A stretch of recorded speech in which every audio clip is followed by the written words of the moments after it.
Hello, today we're going to go over the one-way bearing installation and inspection for your Bennche 400, 500, and 700 models. We're going to go over some things to look out for as far as the inspection goes and making sure that we install this one-way bearing in the correct direction. First of all, this is the centrifugal wet clutch.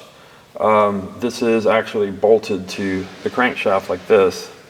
And when inspecting this thing, you want to make sure that the surface right here where the bearing rides is very smooth and it does not have any chatter marks. Of course, then you'll want to inspect the pad surface as well, make sure it's not worn down and needs replacing. So with this installed on the unit, the wet clutch, the next thing we'll do is we'll install the one-way bearing. When installing the one-way bearing, it's very important to make sure that you have it on the correct direction. There's an arrow right here that should be facing clockwise direction.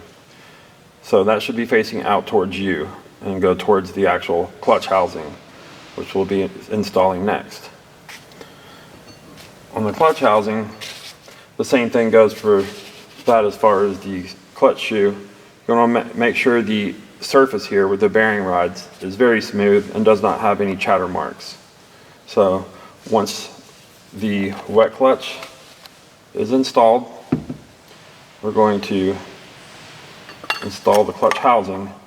I'll turn it so you can see. Now with this installed, you're going to want to be able to spin the bell housing counterclockwise freely, and you go clockwise, it locks up.